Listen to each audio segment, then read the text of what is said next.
Bonjour, bonjour et bienvenue pour un numéro spécial de Regard Croisé dans notre magazine digital Parlons Patrimoine. Nous avons la chance aujourd'hui d'être avec le spécialiste du mécénat, de la philanthropie, maître Stéphane Couchou. Bonjour très cher maître. Bonjour.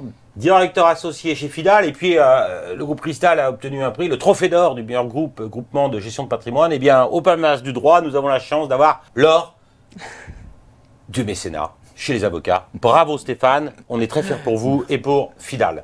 Merci. Alors, je vais laisser la parole à Mélanie Collu, que vous connaissez tous, notre directrice du Family Office de Maison Laplace, qui va jouer le rôle d'intervieweuse, une fois n'est pas coutume, avec Stéphane. Chère Mélanie, bonjour. Bonjour Stéphane. Bonjour Mélanie.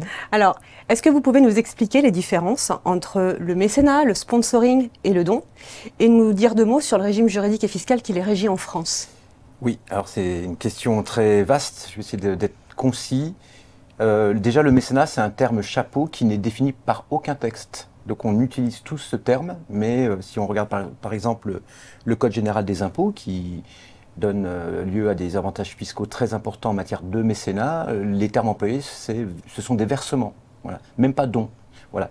Alors le mécénat, c'est un don, alors que le sponsoring ou parrainage, ce n'est absolument pas un don, c'est l'achat d'une prestation à finalité commerciale et essentiellement publicitaire. Donc il y a des points communs entre le mécénat et le sponsoring.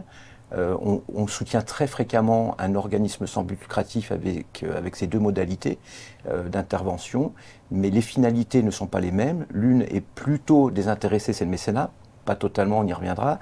Le sponsoring est intéressé, l'entreprise, pour pouvoir déduire cette dépense de ses frais généraux, doit se justifier sur les retours sur investissement qu'elle obtient dans le cadre d'une opération de sponsoring, au risque, dans le cas contraire, de se voir requalifier l'opération en don déguisé, ce qui peut lui coûter très cher. Le sponsoring, par ailleurs, ne concerne que les entreprises. On ne parle pas en général d'un sponsoring, d'un sponsor particulier, c'est les entreprises. Là où le mécénat concerne aussi bien les entreprises que les donateurs individuels.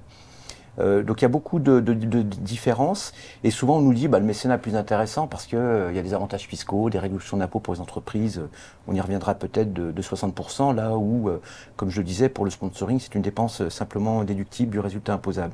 Mais en réalité, on compare dans le cadre de certains projets les deux techniques, parce que le sponsoring peut être très intéressant et la perte de l'avantage fiscal, en gros la différence entre 60% de réduction d'impôts en matière de mécénat et 25% d'économie d'impôts sur les sociétés en matière de sponsoring, cette différence-là, on la compense par des avantages plus intéressants pour l'entreprise qu'on doit obtenir lorsqu'on fait du sponsoring. Dernière petite chose pour dire qu'on n'écarte pas toujours rapidement le sponsoring. Le sponsoring, il est mondial. En matière de mécénat, il y a des contraintes de territorialité. Il peut toucher des organismes lucratifs, ce qui est le domaine du mécénat, mais aussi des entreprises, des artistes sportifs individuellement, toute personne en réalité, physique ou morale. Donc le terrain de jeu du sponsoring est plus large que celui du mécénat. D'accord. Et on entend